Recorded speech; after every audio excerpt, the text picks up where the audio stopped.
Dios les bendiga, sean bienvenidos ricamente a esta nueva edición del programa Nuestro Mundo, donde echamos una mirada histórica a través de la Biblia. Me acompaña en el panel, como de costumbre, mi amigo y hermano David Cáceres. ¿Cómo está, hermano? Dios te bendiga. Dios te bendiga, Pedro. Dios bendiga a los amados oyentes y a los presentes en esta mesa. Muy feliz, muy contento, Pedro, de estar una vez más en este programa y participar de Nuestro Mundo. Amén. También me acompaña mi hermano Roberto Martínez. ¿Cómo está, Roberto? Muy bien, buenas tardes a hermanos radiovidentes, a toda preciosa alma que también escucha, para que entienda que este programa tiene el objetivo de mostrar de cómo Dios, a través de las edades y en diferentes acontecimientos históricos, se ha hecho presente.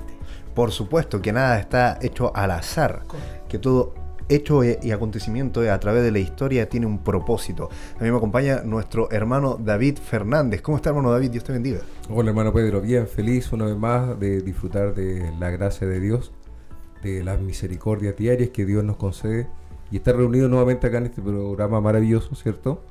Felices, y esperamos que sea de gran bendición para los hermanos que nos van a escuchar. Amén, por los radio escuchas. Radio escuchas.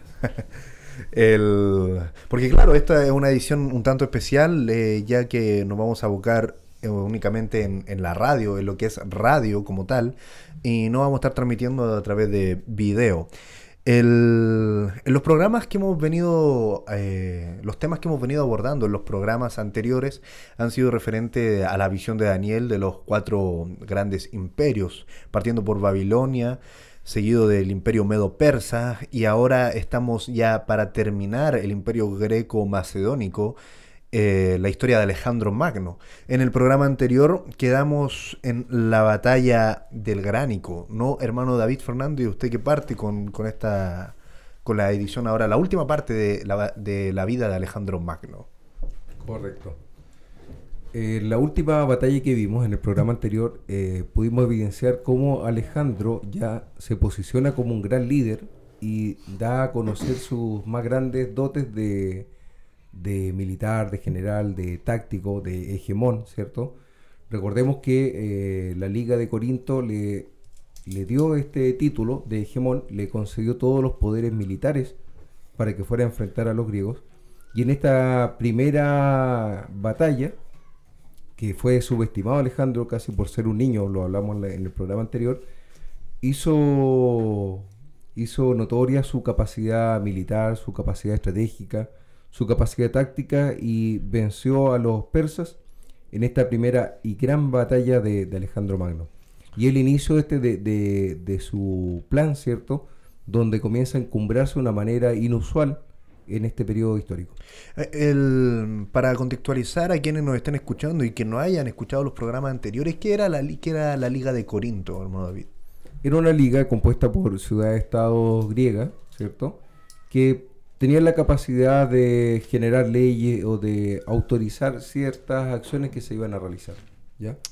Recordemos que Alejandro los reunió con el objetivo, en cierta medida, de vengar los ataques de los persas en las guerras médicas que habían pasado el 480 y 490. Por lo tanto, la Liga de Corinto autorizó para que Alejandro pudiera vengar estas batallas que habían sufrido los griegos. Muy bien, entonces cuéntanos más acerca de esta batalla en la batalla de Gránico. Bien, como vimos en el programa anterior,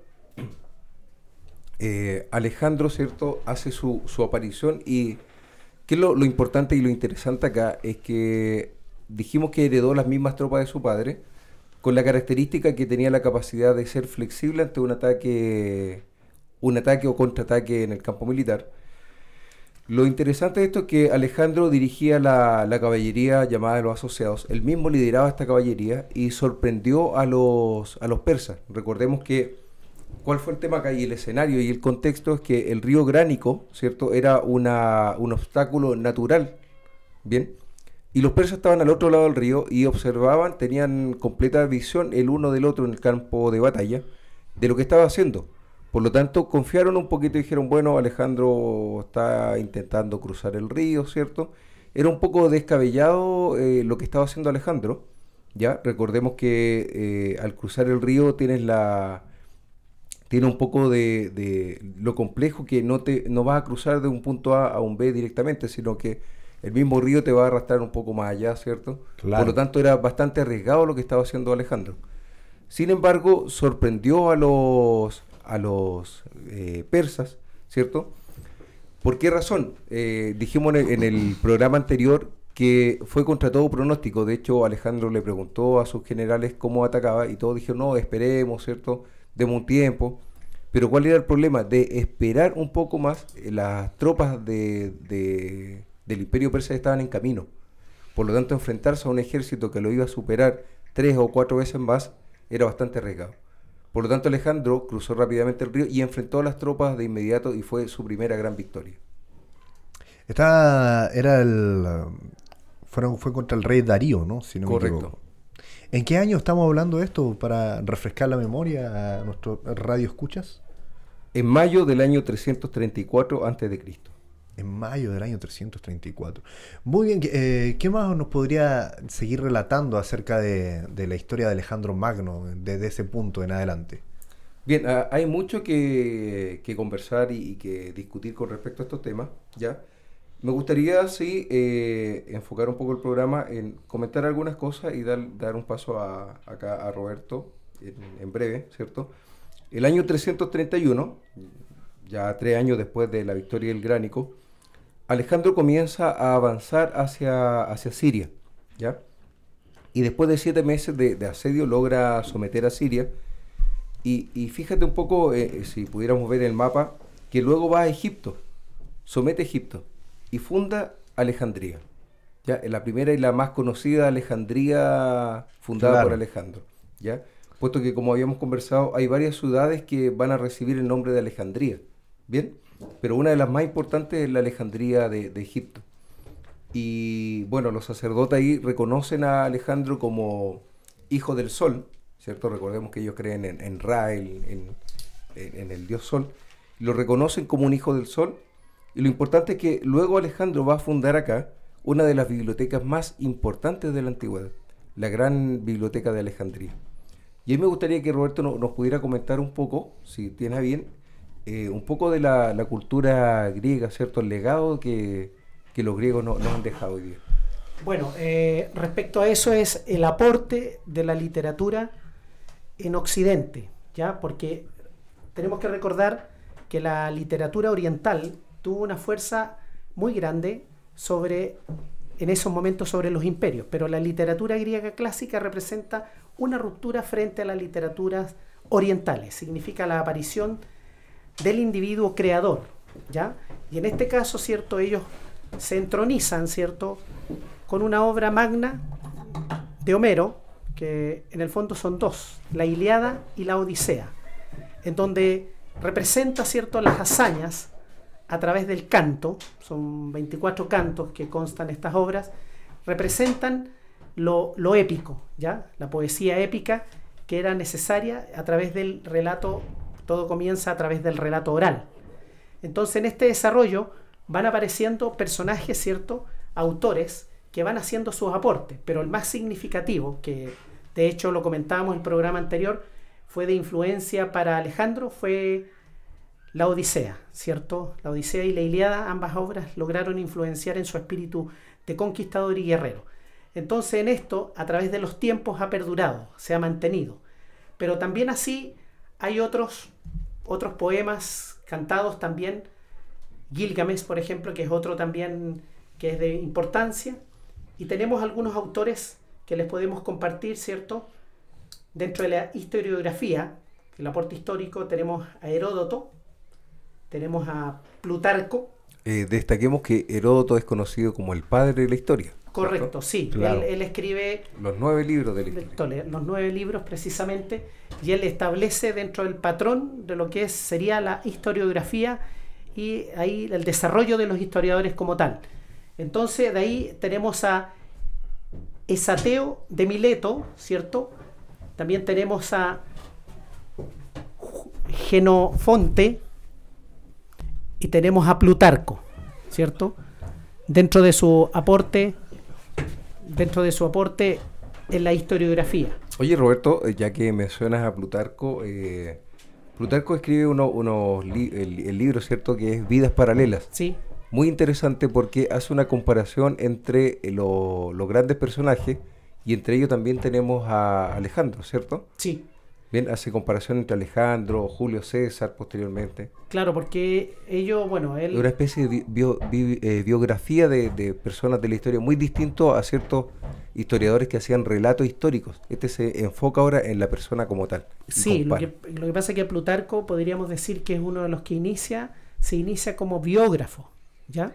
La labor dentro de la literatura universal, el papel preponderante e importante del biógrafo es una investigación acuciosa, y de hecho no a dudar de que los griegos lo hacían y lo hicieron bien y han dejado ese legado extraordinario. Entonces, en este contexto que estamos, nos vamos también un poco porque aparece en la escena de la literatura griega la tragedia. Esquilo, ¿cierto? Conocía bien este tema porque él participó estuvo en el frente de batalla en Salamina, ¿cierto? Y en sus escritos él planteaba y defendía la democracia, y en el paralelo con los reinos y los imperios cómo funcionaban. Entonces, en ese contexto él se desarrolló y desarrolla toda esta obra trágica. Y bueno, no estuvo solo, ¿cierto? Que aparece en la escena también Sófocles con Edipo Rey, ¿ya? Y en estos contextos ellos mostraban la realidad, ¿ya? Porque la literatura griega constaba de una profundidad, de una nacionalidad como tal, ¿cierto? Para hacer valer a sus héroes, los ponderaban, ¿cierto? El aporte, porque en esta época no tenemos que olvidar que el objeto central, el personaje central era el hombre como tal, ¿entiendes? Entonces, ¿qué pasa? Que en ese contexto el hombre se entronizó en las ciencias, en el conocimiento, en la literatura en general. Entonces, en estos dos maestros de la tragedia, ¿cierto?, van apareciendo otros más, que es la comedia. Roberto, un pequeño paréntesis y muy cortito. Está la importancia de estas obras, por ejemplo, Edipo Rey y Electra, que hoy día se estudian para analizar ciertas conductas de niños, ¿cierto? Sí. ¿Cierto? Con respecto al complejo de Edipo Rey y de Electra. Claro. ¿Tú podrías comentarnos muy brevemente? No, lo que pasa es que ahí estos maestros, ¿cierto?, fueron visionarios, porque la literatura universal, desde que nace como tal, como género de expresión y comunicación, aparecieron, no todos, son contados con los dedos en las manos los autores visionarios.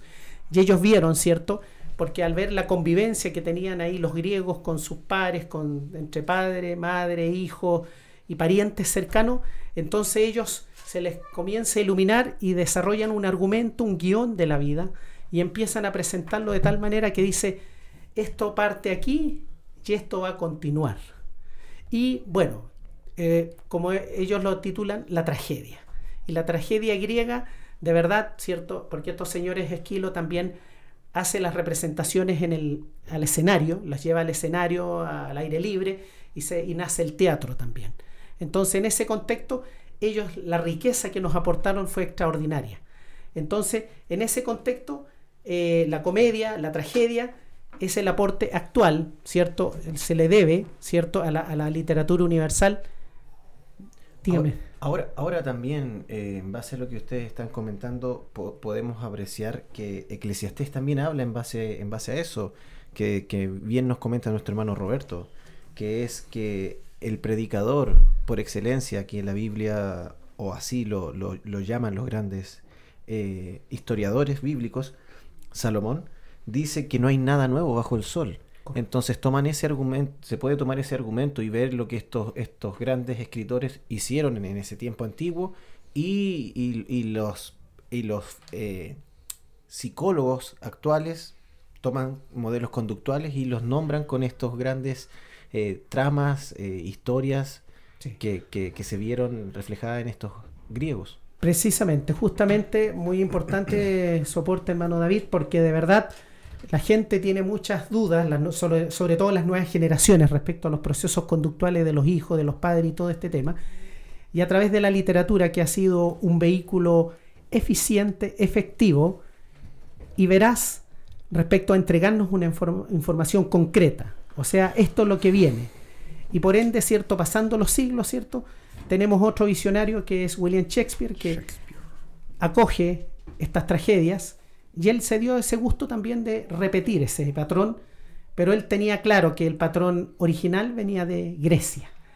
Entonces, amigos radiovidentes, entiendan que Dios, siento, operando a través de la literatura, a través de su palabra, ha permitido que conozcamos todas estas evidencias, todas estas cosas conductuales que comentamos con nuestros hermanos, que es una realidad evidente hoy en día, es algo palpable. Así que en ese momento es lo que se está desarrollando y bueno, se puede decir que el aporte griego es permanente hasta el siglo XXI, ¿me entiende?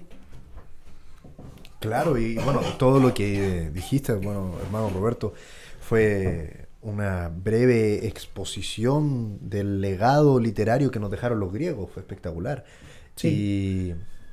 Y esa, lo que mencionaste ahora a Shakespeare, es increíble cómo es que la tragedia, bueno, la inician los griegos, esta parte de la literatura, y Shakespeare la toma y la transforma, digamos, de cierta manera. Sí. Y logra crear estas obras literarias que son extraordinarias. Sí, y bueno, podemos invitar a nuestros radiovidentes a investigar más, porque yo estoy dando una pincelada, algo muy acotado en virtud del tiempo, ¿cierto? Para nuestros hermanos puedan seguir. Ustedes pueden investigar el amplio legado que nos dejaron los griegos y otros imperios que van a ir viendo en el programa más adelante, en los próximos programas. Muchas gracias, Dios les bendiga. Muchas gracias a ti, Roberto, por tu gran aporte en ese tema que a ti en el tema que tú eres más fuerte, sí, la literatura. Sí. Bueno, hermano David, continuando con la historia de Alejandro Magno, ¿qué nos puede seguir contando? Mira, hay dos hechos más bastante importantes en este proceso de, digamos, el clímax y la decadencia de Alejandro. Entre ellos tenemos el evento de la batalla de Gaugamela, que fue en octubre del año 331. Algunos la citan que fue en septiembre, en octubre, pero lo certero es que fue a mediados del año 331 a.C. En esta batalla tenemos un gran ejemplo a seguir. Me gustaría tomar un texto acá de este autor. Dice: Gaugamela, según hemos adelantado, es efectivamente un caso ejemplar, que sintetiza no solo la ingeniería táctica montada por Alejandro Magno, sino también su genio humano, su concepción espiritual, psicológica y sinérgica de lo que debía ser la guerra, de lo que debía asumir un verdadero jefe y de cómo compatibilizar fiereza, inteligencia y compromiso con lo propio. Bien, es un ejemplo. Incluso hoy día las tácticas, los militares estudian la batalla de Gaugamela, ¿ya? ¿Y por qué es interesante destacar esto? Es una batalla que se desarrolló en Irak, ¿cierto? En Mesopotamia propiamente tal. Y lo interesante es que los persas contaban con un ejército de 100.000 infantes. Bien, y ahora hagamos la comparación. Los macedónicos, dirigidos por Alejandro, tenían 40.000 infantes. Bien, es decir, un 40% del total de los persas. Por otra parte, los jinetes que tenía el imperio persa eran 40.000 y los jinetes del ejército macedónico eran 7.000. Hay una diferencia abismante cuantitativamente, o sea, estamos viendo que nos estamos enfrentando un David contra un Goliat. Claro, y también la parte que también cabe mencionar ahí, bien importante, es de acuerdo a la tecnología de armamento que ocupaban los griegos. Si bien era muy buena con eso que siempre ocupaban, que era el escudo, la espada y la lanza, los persas tenían los carros. Correcto. Los carros de guerra. Mira, tenemos dos cosas súper importantes. Uno, tenían 200 cuadrigas de guerra que traían una guadaña en las ruedas. Era algo nuevo, era una especie de tanque, por decirlo de alguna manera, bastante letal. Bien, 200 de esos contra una cuadrilla de jinetes, no había por dónde enfrentarlo. Claro. Entenderás que destruía inmediatamente las patas de los caballos, por lo tanto era un arma letal. Y otra cosa interesante, que aparte era una cuadriga, o sea, eran 4 caballos. Sí, claro, efectivamente. Un caballo no... versus uno, y más la gente que iba arriba enfrentándolo. Claro. Por lo tanto era un artefacto bastante letal. Y lo otro con lo cual los macedónicos se van a encontrar, que esto es nuevo, completamente algo distinto para ellos, que nunca antes lo habían visto, es que se enfrentan contra una veintena de elefantes armados. Tú entenderás lo que es un elefante. Ya el elefante en sí, sin ninguna protección, versus un caballo, enfrentarse a un caballo con un elefante, hay una diferencia abismal. Por lo tanto, ya teníamos elefantes armados, acorazados, que era algo distinto. No hallaban cómo enfrentarse a este nuevo tipo de armamento, digamos, que tenía Claro. el Imperio Persa. ¿Ya? ¿Qué cosas podemos destacar acá? Los persas estaban a una distancia aproximadamente de 9 millas, los ejércitos uno del otro, ya en un espacio que eran de colinas, ¿bien? Por lo tanto, no se podían ver de la distancia inicial de los campamentos, ¿ya? No había contacto visual en esta distancia donde están los dos campamentos El imperio establecidos. griego, claro, el campamento griego y el campamento persa. Bien, por lo tanto, esto hablando en kilómetros sería aproximadamente 15 kilómetros más o menos entre colinas. ¿Qué pasó? Que al amanecer comenzaron a avanzar el ejército macedónico y lograron visualizar al campamento persa. Bien, con lujo y detalle. Los persas no esperaban que llegara al amanecer. No, ya hemos hablado muchas veces de lo impredecible que era la conducta de Alejandro. Claro. Y lo flexible que era también al mismo tiempo. No, y aparte que Alejandro, como general, como comandante, estratega, él se caracterizaba por ser agresivo, ya que consideraba que la estrategia defensiva era de los cobardes.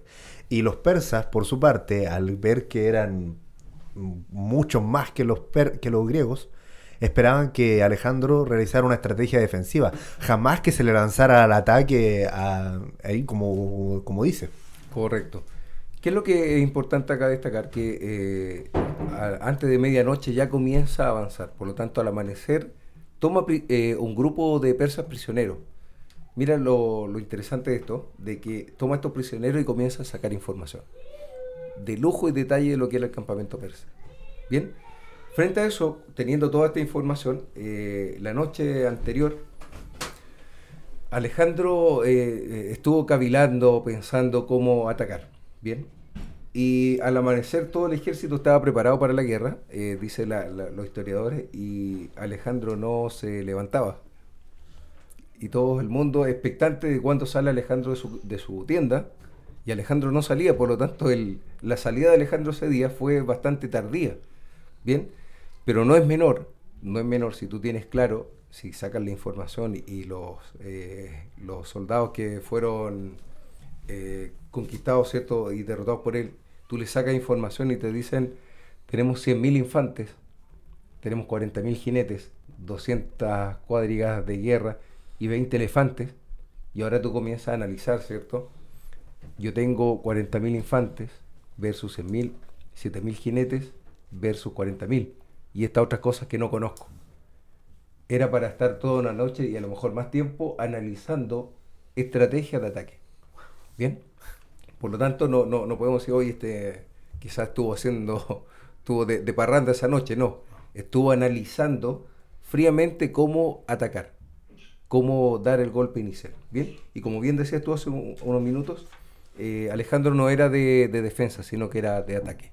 Bien, ok, entonces dicen ahí como dato anecdótico, Alejandro durmió más de lo habitual aquella mañana y los oficiales consideraban que las circunstancias daban para no despertarlo, lo dejaron dormir, descansar bien. Sabían que algo se preparaba. Bien, teniendo entonces claro lo anterior, que los persas sobrepasaban por un gran número a los griegos, Alejandro se enfrascó ya en la batalla. Bien, como les decía, bastante distinto este enfrentamiento, porque ya tenías elefantes que no podías derrotar fácilmente y estas otras cuadrigas. Aún así, la táctica de Alejandro, ¿qué es lo que hace en el ejército? Como él mismo lidera su caballería, infunde una gran confianza al ejército persa, ¿ya? Y esta es una gran batalla porque, a pesar de toda la adversidad y lo contrario que puede hacer en cantidad el ejército griego, logran derrotar a través de tácticas militares a este gran imperio persa. Bien, conclusión directa. Derrotan a los persas inmediatamente, considerando la diferencia numérica que hay en ambos ejércitos. Y esto gracias a la táctica de Alejandro.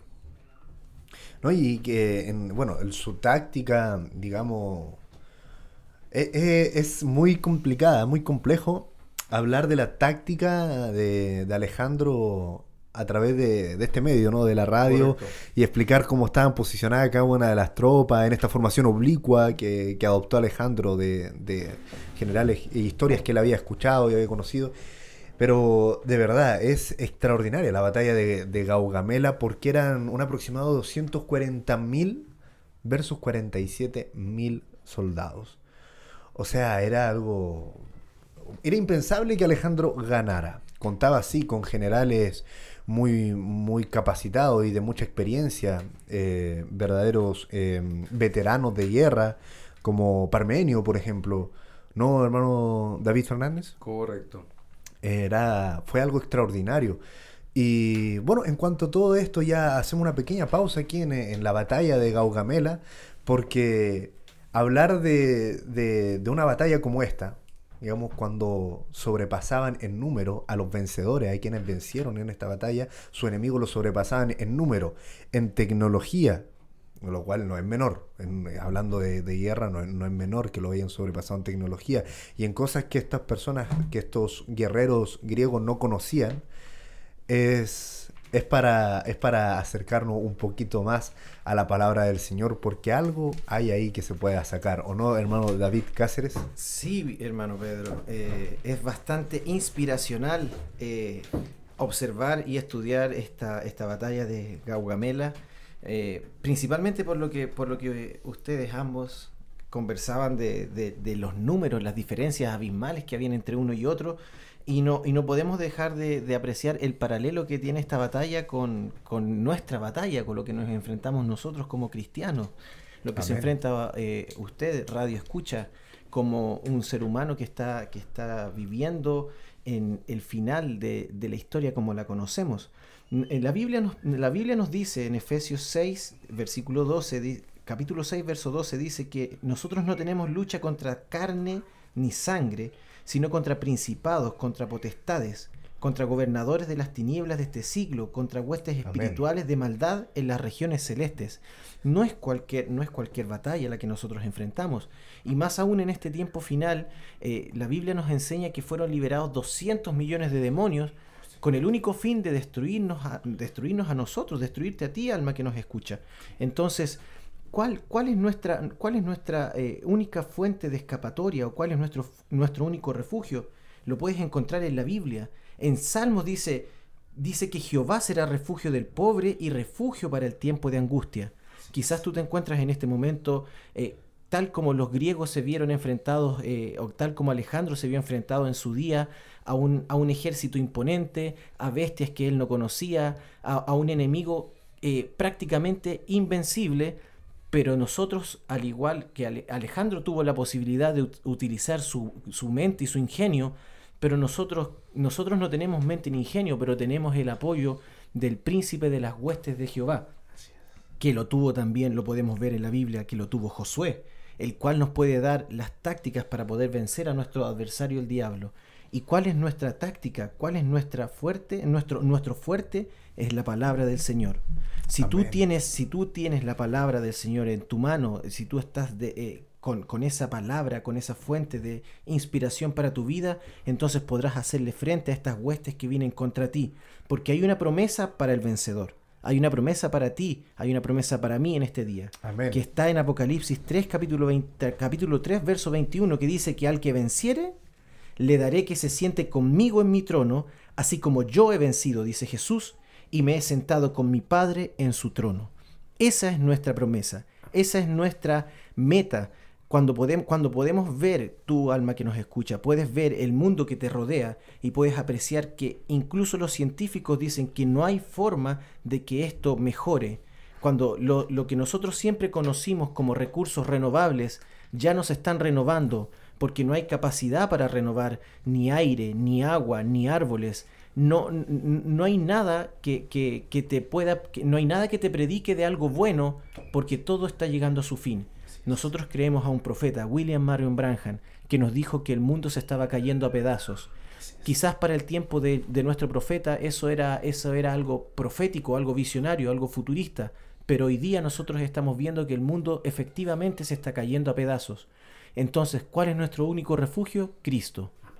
Te invitamos a que aceptes ese refugio, para que tengas paz en tu corazón y puedas alcanzar esa promesa, que el que venciere se sentará con Jesús en su trono, como Él venció, tú también puedes vencer. Amén, amén, amén. Amén, gloria a Dios por eso. Y es extraordinario la predicación que se puede sacar ahí en breves palabras, en cortos minutos, sobre la batalla de Gaugamela. Y como decía usted, hermano David, ahí nosotros no tenemos la sapiencia que tenía Alejandro Magno y el conocimiento de estrategia militar, pero no nos debemos identificar con él. Fíjense en esto, identificarnos con los soldados que estaban peleando ahí, y Alejandro Magno tomarlo como un tipo ínfimo de nuestro Señor Jesucristo que está peleando con nosotros. Amén. Lo que sentían esos soldados al ver a su general con espada en mano venciendo a esos enemigos, los animaba a ellos a seguir combatiendo, y así debemos estar nosotros en el día de hoy. Correcto, y incluso es más, ellos peleaban codo a codo, un hermano a hermano, no permitían que hubiera un flanco entre ellos, porque si había un flanco entonces ellos eran débiles. Así debemos estar nosotros, codo a codo, hermano a hermano, luchando contra nuestro adversario común, que es nada más ni nada menos que Satanás. Solamente él es nuestro adversario. Amén.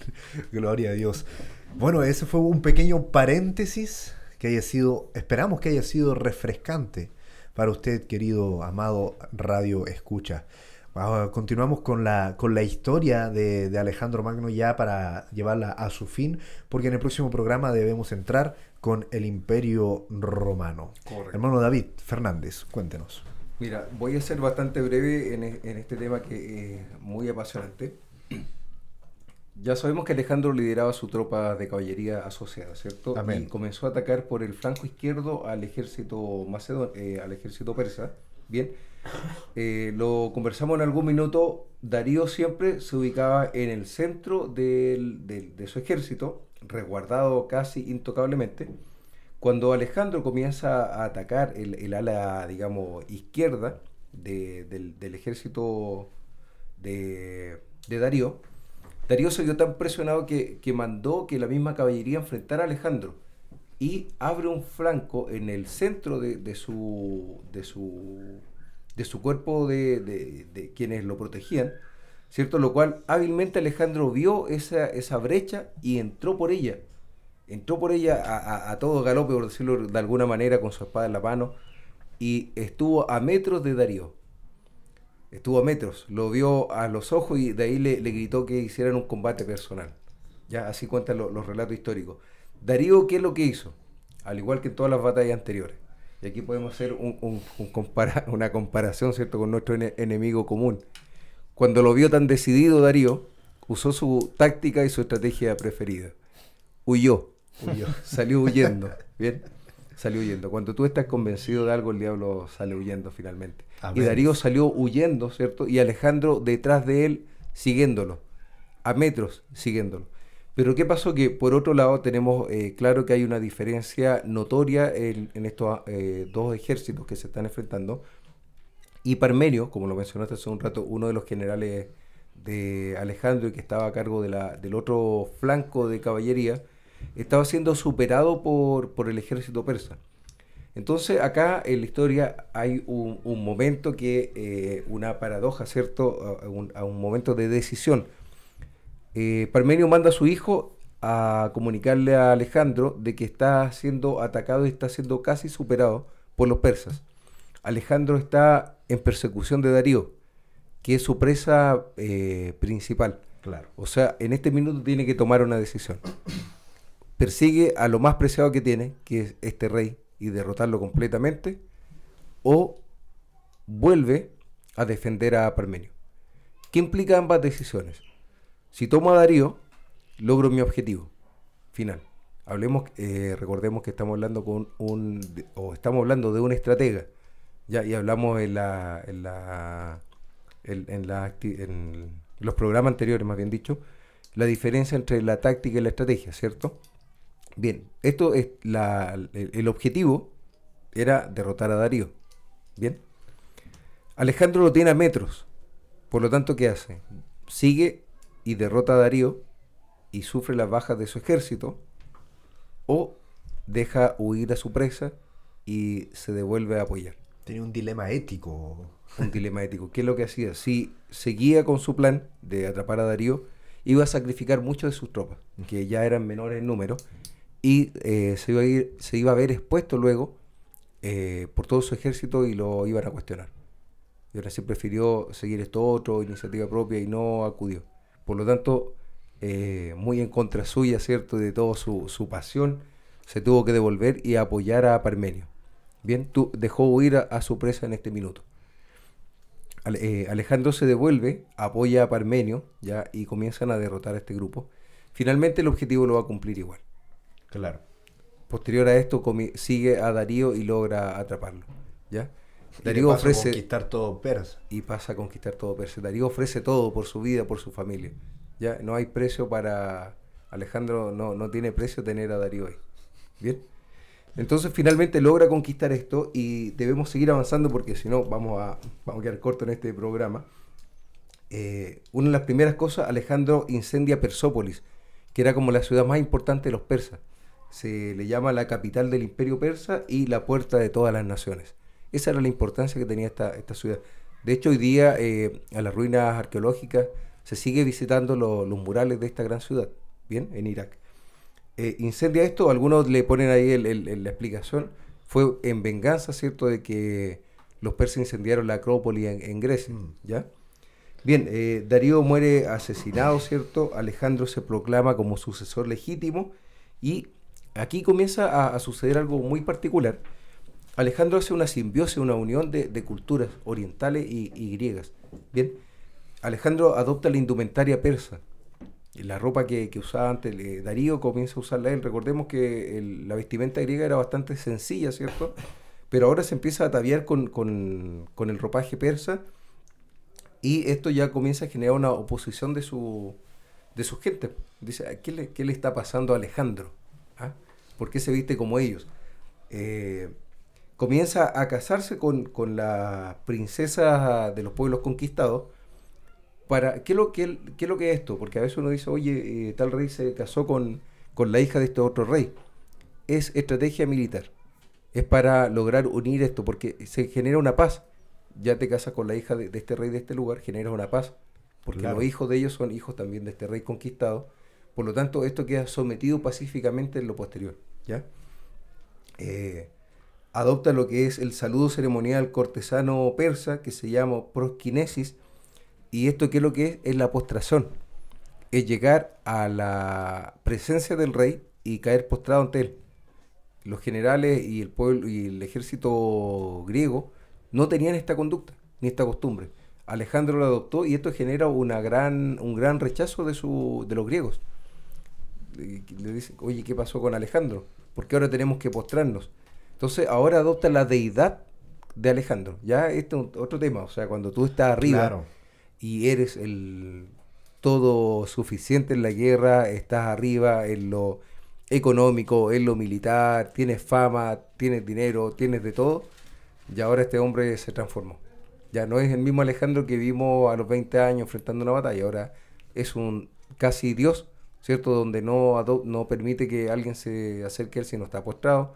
Y esto le generó varios problemas.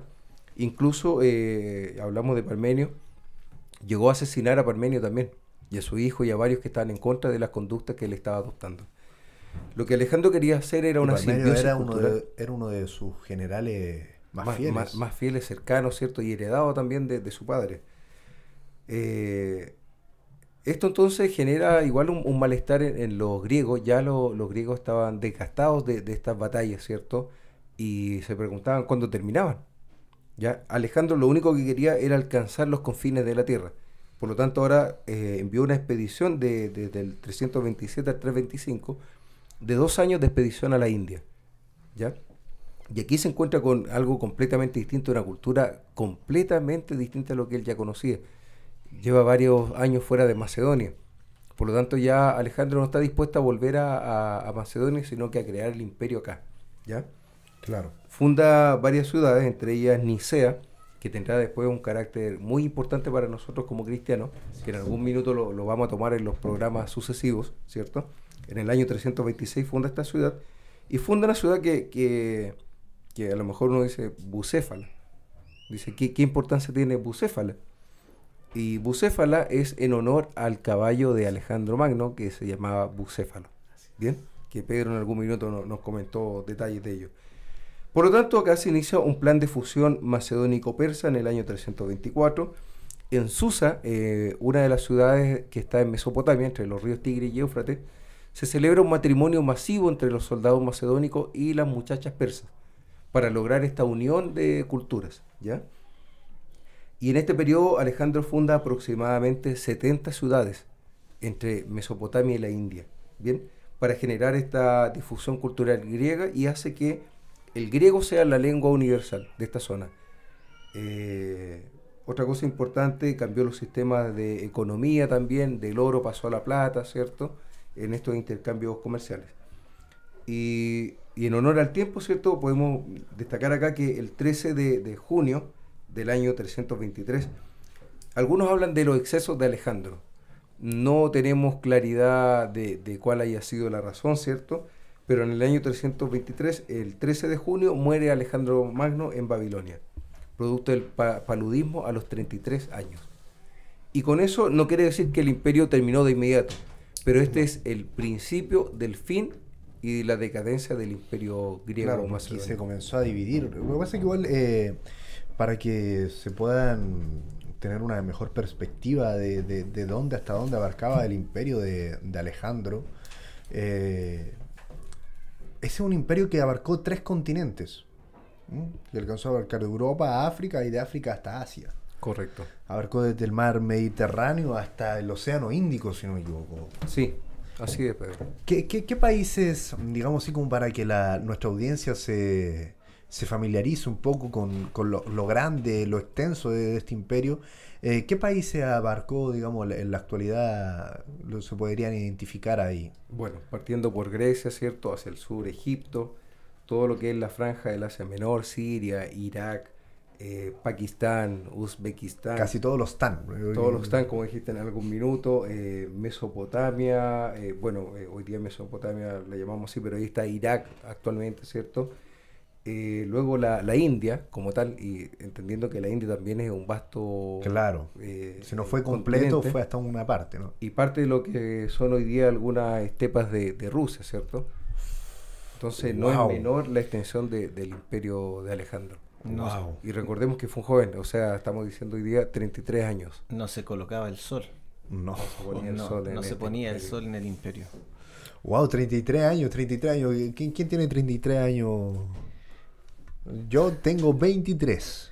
No, yo ya los pasé hace rato. Los demás presentes superamos a Alejandro. Pero qué extraordinario este personaje. Bueno, y para que la palabra del Señor se cumpliera, Daniel vio este imperio y vio que era un leopardo, es decir, un ave, un animal pero muy veloz. El más veloz. El más veloz. Y ciertamente, como bien decía nuestro hermano David Fernández, la velocidad con la que conquistó este hombre el mundo conocido de su tiempo fue una velocidad tremenda. Pero también dice que este leopardo tenía una característica particular. Tenía alas, con las cuales era aún más veloz, pero también tenía 4 cabezas. Y 4 alas. ¿Cierto? Sí. 4 cabezas, que son lo que usted bien decía, mi hermano David Fernández. Tras la muerte de Alejandro. Tras la muerte de Alejandro, los generales de Alejandro se van a dividir el imperio, ¿ya? Entonces vamos a tener, se divide en Egipto, se divide en parte de la India, parte de Mesopotamia, y se inician dinastías, la Seleucida, la dinastía de los Ptolomeos, ¿cierto? Que van a pasar un poquito más a la historia. Pero son luchas sucesivas, o sea, esto va a durar aproximadamente unos 40 años, aproximadamente, desde la muerte de Alejandro hasta el año 280. Luchas sucesivas después de la muerte, empiezan las disputas y se llaman acá la guerra de los diadocos, ¿cierto? Los que reciben la herencia de algo, los que reciben la sucesión de Alejandro Magno. Y hay el reparto de esto, ¿cierto? Se hace, por ejemplo, podemos leer acá, Pérdicas es nombrado regente por Alejandro poco antes de morir. Asume el gobierno como tutor del hijo menor como un hijo menor de edad y del hermanastro deficiente mental del rey Hegemón. El reparto de la función administrativa para Antípatro, que queda con Macedonia y Grecia, ¿ya? Luego para Antígono, Frigia y Lidia, para Ptolomeo, Egipto, y para Lisímaco, Tracia, ¿ya? Acá tenemos el reparto en estos 4 generales que tenía Alejandro Magno. Ahí tenemos la división del imperio, y que bueno, hasta esas alturas todavía sigue siendo parte del imperio greco-macedónico, ¿no? Así es, efectivamente.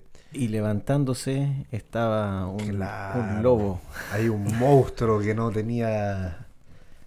No hay comparación. ¿Ah? En la naturaleza, correcto. Bien, estamos situados en el año 323-300 antes de Cristo, y ya en el año 753 antes de Cristo ya comienza a aparecer la cuarta bestia.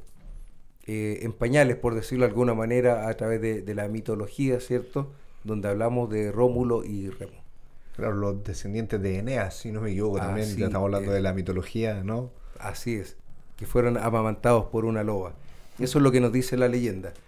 Y estos ya son los temas del próximo capítulo, ¿cierto? Donde comienza a levantarse este imperio que no tiene ninguna comparación, hermano David Cáceres, ¿cierto? Es una bestia terrible en gran extremo que no logra Daniel cómo describirla. No sé si nos puede adelantar algo de la visión que tuvo Daniel de esta bestia. Amén. Y para luego entender un poco, porque Daniel se ve realmente consternado al ver esto, que no tenía comparación. O sea, estamos hablando de lo natural, leopardos, osos, ¿cierto? Leones. Pero ahora Daniel ve algo muy distinto. Claro, dice así Daniel capítulo 7, verso 7, dice: después de esto, después de esta manifestación de la tercera bestia, que era Alejandro y el imperio greco macedónico, dice, miraba yo en las visiones de la noche, y he aquí la cuarta bestia, espantosa y terrible, y en gran manera fuerte, la cual tenía unos dientes grandes de hierro, y devoraba y desmenuzaba, y las sobras las hollaba con sus pies, y era muy diferente de todas las bestias que vi antes de ella, y tenía 10 cuernos. ¿Cuál es la particularidad que también podremos apreciar en los episodios sucesivos de nuestro programa? Es que una vez finalizada la aparición de esta bestia, Daniel dice que estuvo mirando hasta que fueron puestos tronos y se sentó un anciano de días, y llegamos al gran juicio. Es un pequeño abreboca de lo que viene en los siguientes programas. Se viene, porque Roma es un imperio que duró muchos años y está dividido en varias etapas. Correcto. ¿No, David? ¿Cuáles son esas etapas? Así como un pequeño ahí... Tenemos una etapa inicial, que es la monarquía romana. Después tenemos una etapa republicana y una etapa imperial de Roma. ¿Ya? Hasta que termina en el año 476 después de Cristo, ¿cierto? Con la caída del Imperio Romano de Occidente. La división del Imperio Romano ahí se va a dividir. Muy bien, amados radio escuchas. Antes de terminar, queremos hacer mención de que el programa del día de hoy es un tanto más especial de lo normal, puesto que uno de nuestros célebres panelistas está llegando aquí al final de su temporada con nosotros. Hermano Roberto Martínez. Bueno, primero que nada agradecerles la oportunidad que me brindaron. Que Dios bendiga la paciencia de nuestro radiovidente, aquella alma preciosa que escuchó. Nuestro objetivo, esperando que se cumpla, yo es por un tema de ciclo personal, ¿cierto? Atender temas laborales, temas que también trabajo en la literatura, y agradecerles esta temporada acá a mis hermanos la paciencia, y disculpen los errores, hermanos y radiovidentes. Y como mencionaba mi hermano, ¿cierto? Este imperio y superimperio, podemos decir, de Alejandro, ¿cierto? Y de Grecia, que aportó con ese concepto tan bonito que hasta el día de hoy se utiliza y está tan ninguneado, que es la democracia. Y quiero despedirme y agradecerles una vez más su tiempo y su paciencia. Dios mediante, sí nos estaremos escuchando y viendo en la hora de la tarde. Quiero despedirme con una cita de nuestro amado profeta, En el mensaje Él cuida de ti. No podemos mirar a la democracia. Ahora, estuvo bien, tuvo su tiempo, pero ha terminado porque reyes y gobernadores estuvieron a cargo y dictadores, y todos han vivido su día. La democracia fue lo mejor cosa que ellos tenían, pero está culminada, ha terminado la política, todo. Este es el reino de Satanás. Entonces tenemos que entender, preciosa alma que nos escucha, que la democracia hoy en día, siglo XXI, no existe. Esa promesa populista de los connotados políticos les están mintiendo en su cara. La única esperanza que tenemos, dice nuestro amado profeta, es Cristo. Es la única estancia de promesa que tenemos, es Jesucristo. Amén. Dios les bendiga y muchas gracias por todo. Amén. Bueno, Gracias, hermano Roberto. Muchas gracias, Roberto. muchas gracias a ti, hermano Roberto, por habernos acompañado, por habernos aportado, por haber sido de ayuda para nosotros aquí en este programa, quienes continuamos con nuestro mundo. Muy bien, ya hemos terminado. Que Dios les bendiga y los acompañe en cada uno de ustedes. Esto fue Nuestro Mundo por Radio Obra Misionera.